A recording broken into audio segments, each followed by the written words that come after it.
everyone, welcome to my channel Education to Awareness, and today we are going to discuss vapor compression cycle.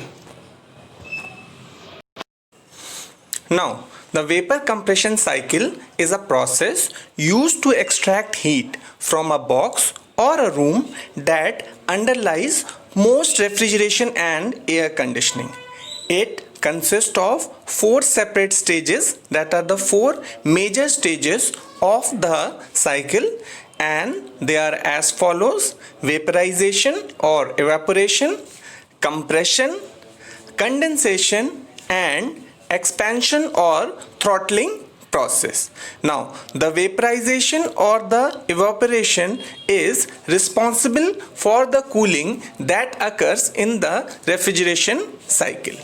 Hindi में हम इसे कहते हैं वाष्प संपीड़न चक्र। वाष्प संपीड़न चक्र के कार्य से हम किसी भी बॉक्स या कमरे से हीट को एक्सट्रैक्ट करते हैं, अवशोषित करते हैं और फिर उसे वातावरण में निष्कासित कर देते हैं। इसके चार मुख्य कार्य आपके चक्र के होते हैं। पहला आपका होता है वेपराइजेशन यानी कि वाष्पीकरण, संपीड़न, संघनन और विस्तारण। तो जो हमारा जो प्रोसेस होता है, ठीक है, आपका इवेपोरेशन यानी कि वाष्पीकरण का, इसी प्रोसेस के थ्रू आपका कूलिंग यानी कि आपका जो ठंडा करने की प्रक्रिया है वो होती है। Now vapour compression cycle underlies most refrigeration and air conditioning system, यानी कि ज़्यादातर आपके प्रशीतन या वातानुकूलन के जो तंत्र होते हैं वो आपके वाष्प संपीड़न चक्र पर आधारित होते हैं। Okay, so now let us see how does a vapor compression refrigeration system works. So as I already told you, there are four major process and related to it there are four major components.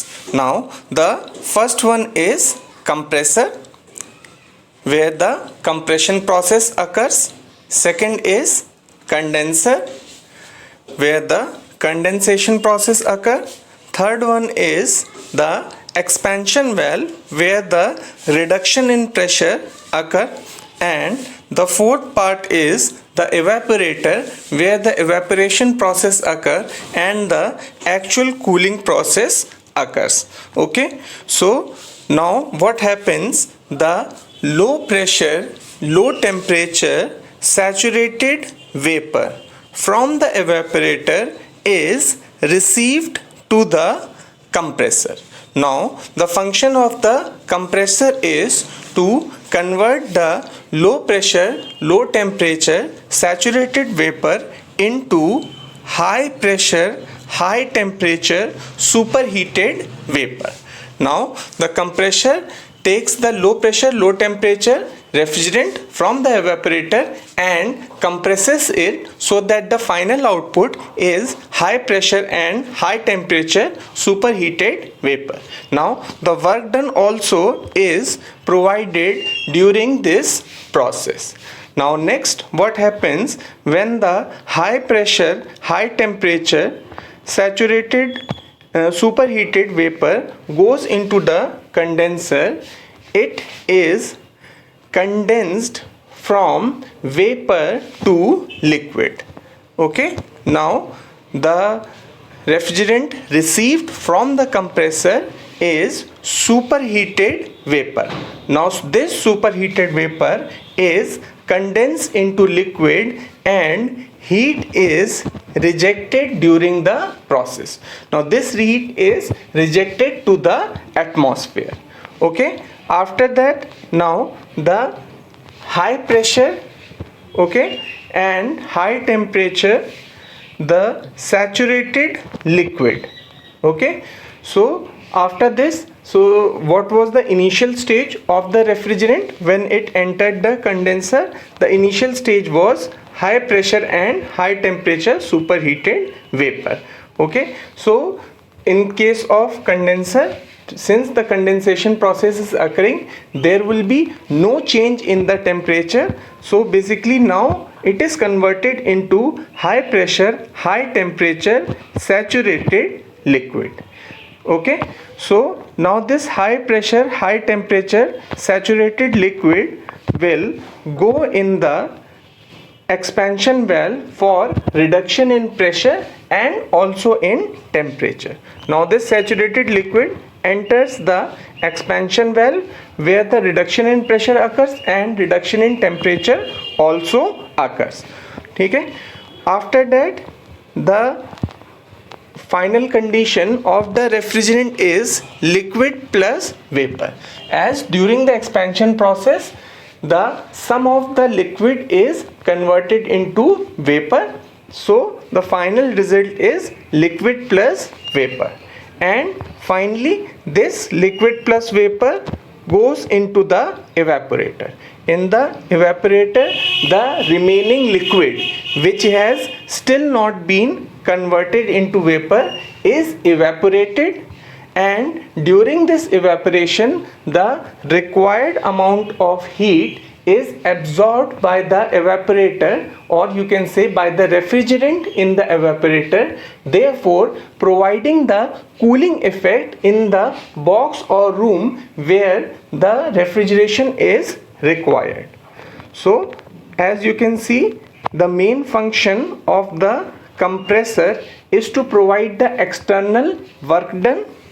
The function of condenser is to reject the heat. The function of the expansion valve is to reduce the pressure and temperature of the refrigerant, and most important, the function of the evaporator is to convert the liquid into vapor so that heat is absorbed to produce the desired refrigeration effect. वाष्प संपीड़न प्रशीतन तंत्र, vapour compression refrigeration system. तो इसके 4 मुख्य भाग यानी parts होते हैं: कंप्रेसर, संपीडक, कंडेंसर, संघनित्र, एक्सपेंशन वाल्व, विस्तारण वाल्व और एवेपोरेटर यानी वाष्पित्र। ऑल दीज 4 कंपोनेंट्स, ये चारों जो आपके 4 मुख्य भाग होते हैं, ये सभी पाइप्स द्वारा आपके कनेक्टेड होते हैं और इनमें रेफ्रिजरेंट आपका फ्लो करता है, यानी कि प्रशीतक का प्रवाह होता है।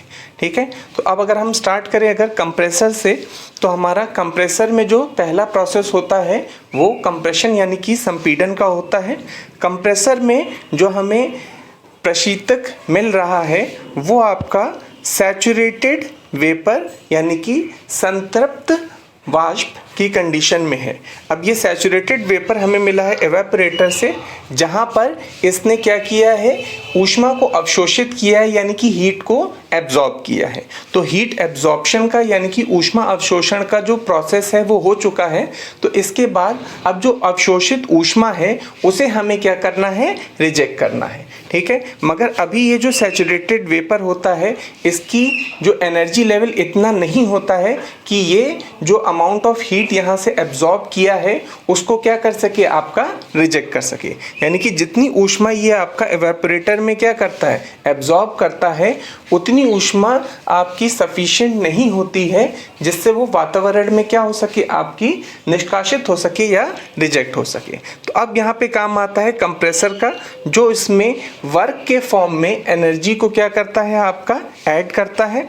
अब ये सैचुरेटेड वेपर जो है हमारा, जो कि क्या था, लो प्रेशर लो टेम्परेचर, निम्न तापमान व निम्न दाब, ये कन्वर्ट हो जाता है high pressure and high temperature super heated vapour. ठीक है, तो इसमें देखिए वेपर कंडीशन में ही एंटर किया कंप्रेसर में, और आपका ये वाष्प से वाष्प ही के फॉर्म में रहता है। इसके फेज में आपका कोई अवस्था में कोई परिवर्तन या चेंज नहीं होता है।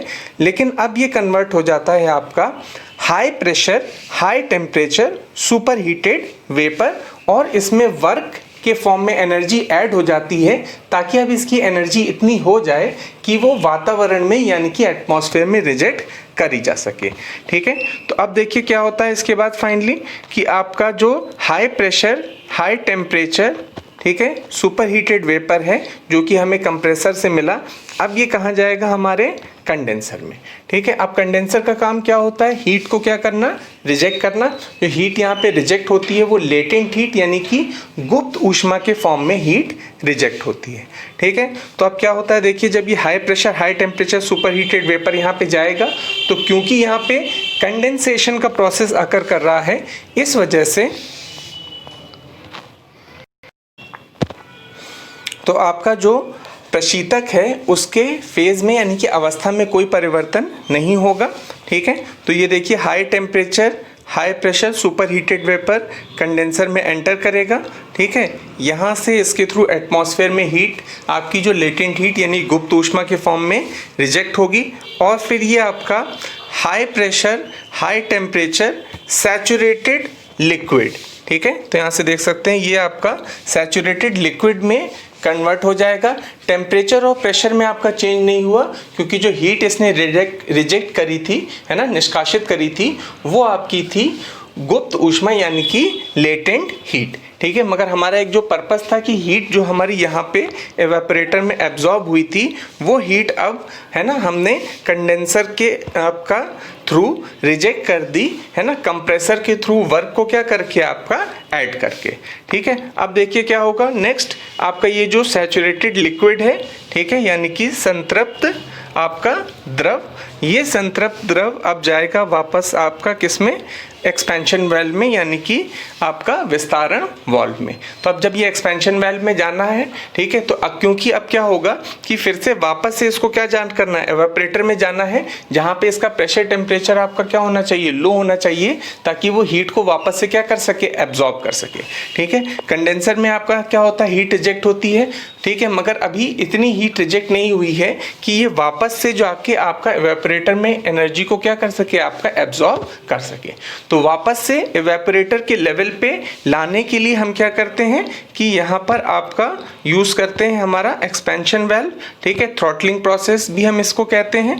ठीक है, तो यहाँ पे ये जो रिडक्शन इन प्रेशर होगा, ठीक है, तो जिसकी वजह से क्या होता है, क्योंकि जो आपका ये प्रोसेस अकर करता है, इसमें थोड़ा सा जो लिक्विड है ना, यानी कि ये जो थोड़ा सा सैचुरेटेड लिक्विड है, वो आपका किस में कन्वर्ट हो जाता है, वेपर में, जिसकी वजह से जो हमें फाइनल यहाँ पे रेफ्रिजरेंट यानी प्रशीतक मिलता है, वो क्या मिलता है, लिक्विड प्लस वेपर। ठीक है, मगर अब due to reduction in pressure, ठीक है, क्या हुआ है, प्रेशर यानी दाब को कम करने की वजह से अब इसका प्रेशर और टेम्परेचर दोनों क्या हो चुका है, आपका लो हो चुका है।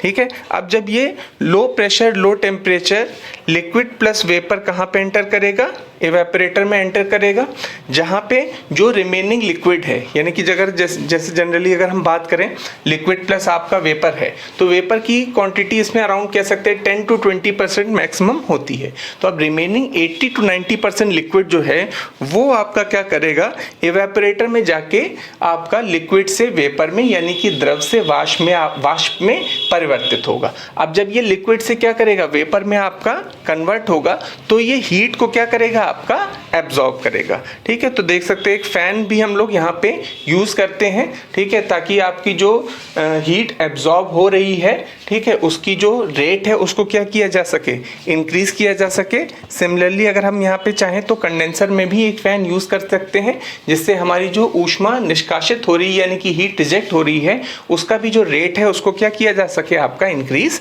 किया जा सके। तो फाइनली एवेपोरेटर में हमारा जो लिक्विड है वो वापस से वेपर में कन्वर्ट होगा। फिर यहाँ पे ध्यान रखेंगे, क्योंकि लेटेंट हीट या गुप्त ऊष्मा एब्जॉर्ब या आपकी अवशोषित हो रही है, इस वजह से इसके आपके जो टेम्परेचर में या प्रेशर में कोई आपका चेंज नहीं आएगा। ठीक है, हीट आपकी एब्जॉर्ब होगी, जो वो किस फॉर्म में होगी, लेटेंट हीट यानी कि गुप्त ऊष्मा के फॉर्म में आपकी जो हीट होगी वो एब्जॉर्ब होगी। ठीक है, तो अब यहीं पे ये जो आपका एवेपोरेटर है, इसमें आपका जो रेफ्रिजरेशन इफेक्ट है, वो रेफ्रिजरेशन इफेक्ट आपका जो प्रोड्यूस होता है वो यहीं पे होता है, जो कूलिंग होगी वो आपकी यहीं पे आपकी प्रोड्यूस होती है। तो यहाँ पे इवेपोरेटर में देख सकते हैं आपकी रेफ्रिजरेशन यानी कि कूलिंग का जो प्रोसेस है वो आपका क्या करेगा, आपका आकर करेगा।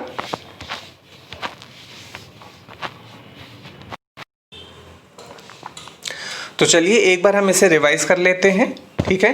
तो सबसे पहले हमारा जो इवेपोरेटर है, ठीक है, इवेपोरेटर का आपका फंक्शन क्या है, हीट को एब्जॉर्ब करना, ठीक है। तो यहाँ पे जो रेफ्रिजरेंट होता है वो आपका क्या होता है, लिक्विड से किस में कन्वर्ट हो जाता है, आपका वेपर में। हीट आपकी क्या होती है, एब्जॉर्ब होती है, और आपका जो रेफ्रिजरेशन इफेक्ट है यानी कि कूलिंग इफेक्ट है वो आपका यहाँ पे प्रोड्यूस होता है, ठीक है। अब एक बार क्या किया इसने, हीट को क्या कर लिया, एब्जॉर्ब कर लिया, तो अब हीट को इसको क्या करना पड़ेगा, रिजेक्ट करना पड़ेगा।